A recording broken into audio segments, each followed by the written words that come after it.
when you were doing that, because you used to see a lot of your clients face to face, I would guess, how has that changed? Because when we talk about like establishing strong relationships with your clients, which you've done a good job of in your book of business, how have you been able to, you had the physical personal touch, now you've got a virtual touch from across the country.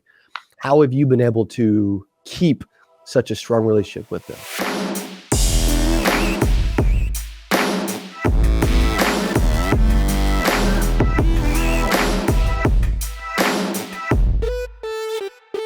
Hey, welcome back to the CA Power Players Podcast. I'm your host, Cody Askins. We are live with my buddy from really close to Buffalo, New York. I want to like establish this real quick, okay? He's phenomenal at building strong relationship with his clients, and he has almost 1,200 active Medicare clients on the books. Great at helping clients, great at helping agents. Please welcome Tyler Tingue. What's up, Cody? How are you today? I am great, buddy. I appreciate you being on, man. Absolutely. Appreciate you having me. Dude, we've known each other for years, and I'm shocked that I haven't had you on yet. That is on me. That's me trying to hide. Is that true? Oh, part of it. I don't know. Never seek the limelight. Got tired of it as a kid. It usually got me in trouble. Yeah. It's funny because like you're someone that has done well, but I think there's a lot of agents that can like relate to your story, because I wouldn't say that, you know, you're the most confident dude in the world at all times, right? You know, you don't want the limelight.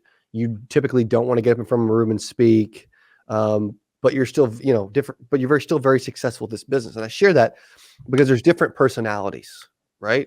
Josh's personality is much different than yours, you know.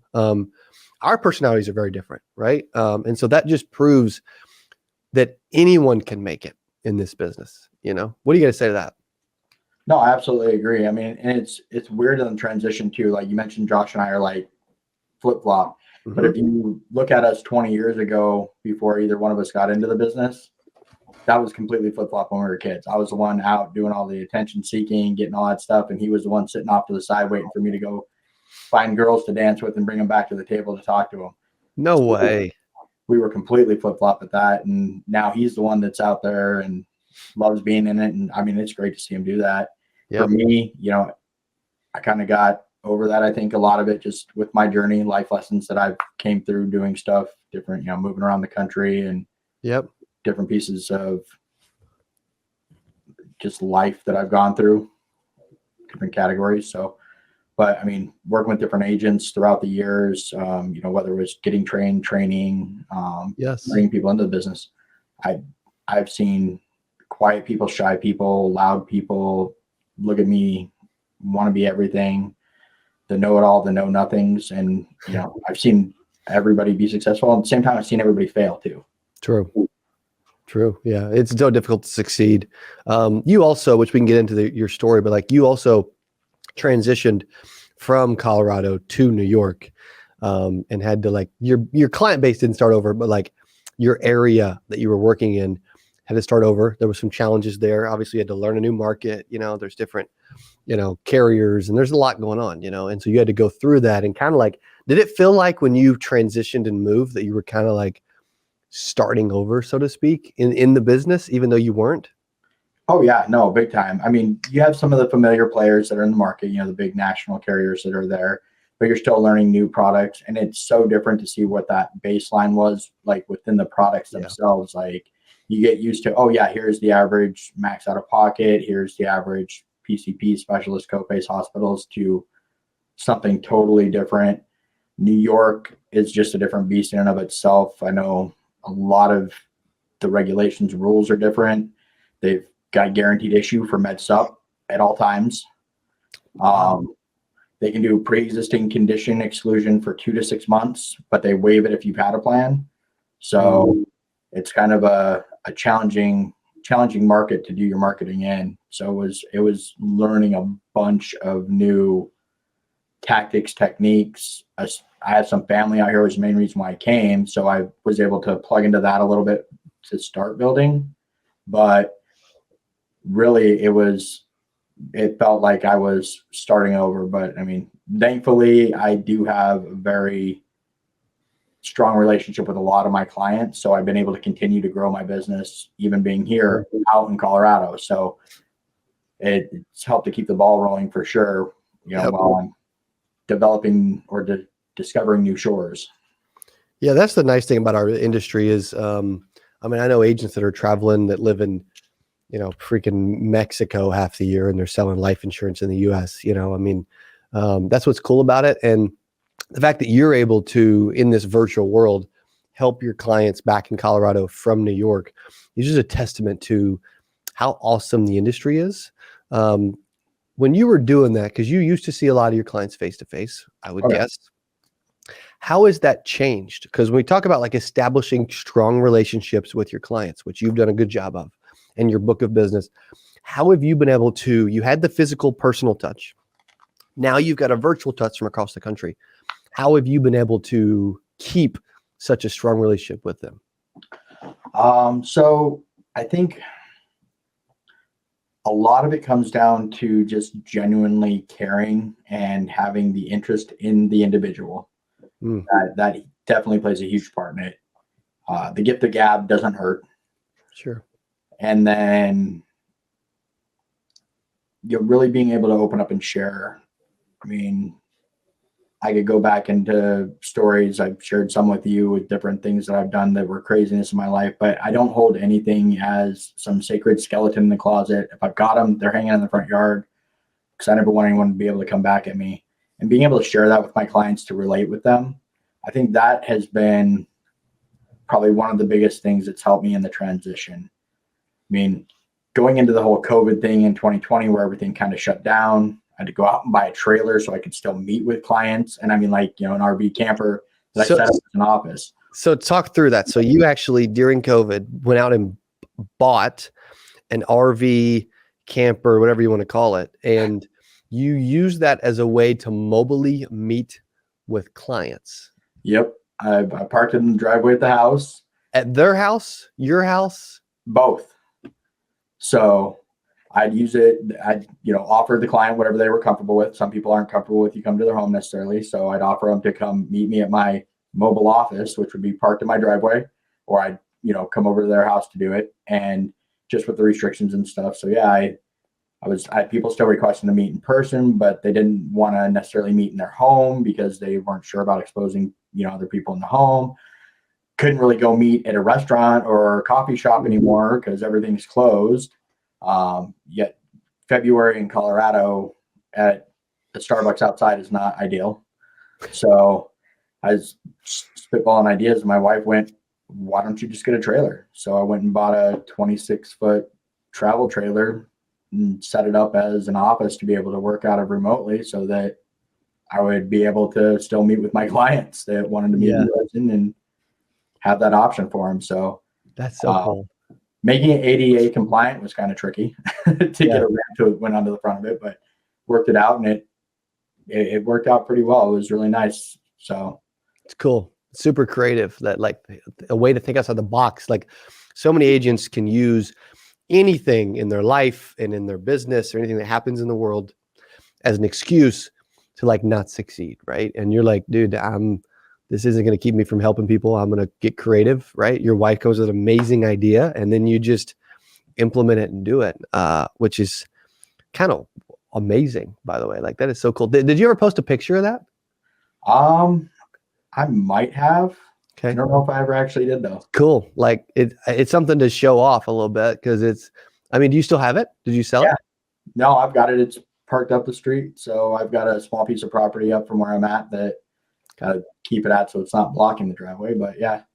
It's awesome. I love it. What else did you learn like when you were working through selling virtually for, now that you're in New York, because you were doing this back when you were, early COVID, you were still in Colorado. But what is some of these things you've learned working virtually with your clients that you could share? It's definitely a different experience. It's really easy to build that connection with someone when you can walk in, shake their hand, give them a hug at the end of it and everything else. So it was really learning how to develop that skills to be able to do that in a virtual emotional connection without having any type of physical presence. Yep. So, working through, that's where like the whole thing with the trailer came into play was because of COVID, a lot of people didn't want to meet in general.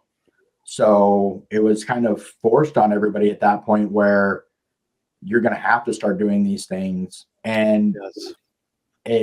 if there's one thing about COVID that came out of it, there was a lot of development within the industry in general to be able to do a lot more virtual appointments and, DocuSign, screen sharing, that kind of stuff that came about, which I think really helped me to make that transition, because it was kind of forced on us as an industry and just, on the world in general. But then for our clients, especially working with Medicare eligible people, I have clients still to this day who are like, what the heck is a computer? It's like I swung hammers and turned wrenches my whole life. I've never done anything like this. But it's also a really cool feeling when you can make that connection with someone. And I actually walked an 86-year-old gal through doing a DocuSign on the iPhone she had gotten like 3 days earlier. Was the first smartphone she ever had. So, Wow. And she's all giddy about being able to use it and learning the technology. So it helped to be able to build those relationships in there without making it feel forced, I think. Yeah, for sure. You also have done a good job, I feel like, and correct me if I'm wrong, at staying in touch with your clients throughout the year in some unique ways. What are some of the things that you do to help stay in touch with your book of business of almost 1,200 active policies? So the general basics, do an email touch point, different pieces, for quarterly kind of reminder stuff, touch points, check-ins. I have a very unique opportunity that I don't think a lot of people would be able to pull off, even if they wanted to. My mother is actually my full-time assistant. And I was able to bring her on. She went through, passed all of her licensing exams so that she could learn the industry after she had moved from Denver to South Carolina right before I moved. And so she's helping out with that. And she's doing quarterly love calls, trying to stay on top of that myself and, grow as a business, train agents, that stuff. I don't have that time. So doing those love calls and having her do that is huge. And then I just get the added perk that when she gets the call, this is Tyler's assistant, also his mom, so it's. Does she add that? Does she add that? Oh yeah. That's actually a really cool thing. Like when that's the case, you should totally use that to your advantage, like they would love that. Oh, people absolutely adore it. They'll call me up and be like, your assistant, your mom. And it's really fun with the clients, but it also, I think, brings that personal touch to where I'm able to establish that relationship of, True. Like, hey, you got a problem, you can call my assistant. She also happens to be my mom. So if I get out of line, she can smack me. Right. So that's right. it's building that relationship with them, and with the transparency, I think. Yeah. A huge help. What's the love call look like? So when you're loving on your clients throughout the year, what's your mom saying? What's that look like? So main purpose is just touch point, make sure everything's going smoothly with their plans. They're not running into any issues, having any hiccups. That's cool. The number one thing that we want to address up front. Smart. And then checking in to see that they're utilizing all of their benefits that they have, especially plans. Clients forget about that all the time. And, I have some clients who totally blow it off. They don't realize it. And then when they think about it, they're like, holy cow, that's an extra $50 that I could not be spending here that I can allocate somewhere else. And reminding them to use, whether over the counter dental stuff, getting their glasses or contacts, those kinds of things. Those are the primary things that are going on. And then just making sure that they know that we're here for servicing if they need it. Yes, I've had clients over the years who, I call them to do an annual review with them during AEP, and they're like telling me all this stuff that happened. I'm like, why didn't you call me? Well, I didn't want to bother you. I know you're busy, and they're doing it in a kindness, or they think they are, but I'm like, well, I'm here to help you. My viewpoint is I'm a servicing agent. I'm not some, plaid suit used car salesman that has the bad rep from the 70s who going to send you off the lot in a lemon and never talk to you again. You know, I want to make sure you're taken care of and advocate for you. So, and making sure that people remember that that's what we're here for. Yeah. And I think staying top of mind like that for them when that happens, that helps to put out the fires before they get too big. Yeah. Yeah. You also do a good job. I feel like, well, you must, if you're, you know, building a book of 1,200 clients. What have been more of the successful prospecting strategies that you've used to build your book that other agents can learn from as well?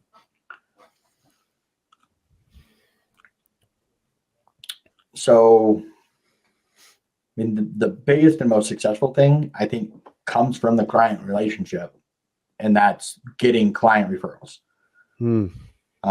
Just like a referral that you get anywhere else, you know, someone, if I'm in Springfield and they say, hey, Cody, what is a good place to eat around here? You're not going to tell me to go up there with a Burger King, but you're also not going to send me to some steakhouse that's top line, best in the area. If you have a horrible experience and you're getting bad service and the food tastes like crud, because if I go there and I have that bad experience, yeah, that's on that restaurant, but it could also come back to you to say, oh, I sent you to a bad spot and now I look like a fool, right? So correct. Building that relationship with your clients to where they know they can trust you to do that and not look like they're doing something bad for their friends and family if they send them to you. That has been the biggest thing. And it's really kind of fun, like when you say, well, I got referred to you by Sarah, but her sister Mary and her brother Bill and his friend Steve and his cousin Johnny all said you're great and you take care of all of them. So you start seeing those commingling groups, and it helps to build trust right away. Yep. When they know that you've taken care of not just a friend, but multiple people that they know that say, yeah, no, that's where you're working with. So they have that. The other things where I've had a lot of success has been referral partners within industry and sort of industry related servicing, doctors' offices and food pantries, dentists, places like that where you can build that. The biggest one for me has been with wealth management and financial retirement planners. Yep. On one side, if you're trying to grow, you know, for annuities and big life sales, that kind of comes back to bite you because you're not getting those cross sales like you potentially could. Yeah. On the other side, if the guy who's managing, you know, hundreds of thousands or millions of dollars for somebody says, this is the guy to call for your Medicare insurance, they call you and just say, what do I do? And that's a pretty cool phone call. It's fun to get in there. And when you can help them out and close that back door, their sticky factor increases, which increases yours as well. So totally. That's good. I love that. Well, Tyler, if they, actually, before I get to this, what advice would you give to a new agent that is struggling and they're really close to leaving the industry? What would you say? It'd be the dumbest decision that you could ever make. Find someone to help you. Mm-hmm. There's small tweaks to be made that will make the biggest difference in your success. Yeah. I mean, there have been more times than I would like to admit where I've had I want to throw in a towel moment. And not all business. I mean, life comes at you from every direction. I mean, true. God has a plan. I wish I knew what it was so I could anticipate some of it. Yeah. But, you know, health problems with my wife. You know, this is my second marriage, so I have baby mama drama that I get to deal with, and kids now that are in another state. Some of them are here. And, you know, when I moved out here, I literally built my own house with my father. Didn't have it built, did the work myself. That's what he did. That's what I grew up doing. You know, so put yourself in these situations and it can get overwhelming. A lot of it I put on myself. But, you know, there's those times where it's just nothing's going right. Everything feels like, you know, you take one step forward and you get kicked back too. And a lot of times it's that you're trying to climb up some gravel steep incline, and really there's a little path right over here that if you just stepped off and made that adjustment, you'd be there. It's good visual too. If they want to reach out and learn more from you, how should they go about doing that? Best way if anyone wanted to get in touch with me, call, text, email, phone number is area code 303-357-5419. And for email, Tyler@MedicarePeaceOfMind.com. You just have to make sure you spell Tyler wrong. So That's right. Yes. I love it. Yeah, it's not spelled the normal way, you know. No. Tylyr. Yes, sir. Yeah. So an Y instead of an E. Tyler, thank you for being on the podcast, brother. Appreciate all you're doing, everything you're sharing, and I loved our episode today. No, thank you, Cody. Appreciate it. Can't wait to see you. So yeah, man, you guys too. All well, and you guys have a great rest of your afternoon and evening, and go crush it, brother. We'll see you Friday on the virtual, right? That's right, man. Let's do it. Thank you, Tyler Tingue. Thank you guys for listening to the podcast, and we'll see you on the next episode. Adios. Okay. Hey, if you enjoyed this, I got another one you're going to love. It's right there. Click on it. See you in there. Welcome back to How to Sell Life Insurance. This is going to be a video, like a recap video, and also some new training that I haven't released before on how to sell more life insurance. I did a video called How to Sell Life Insurance - Amazing. It looks like it was January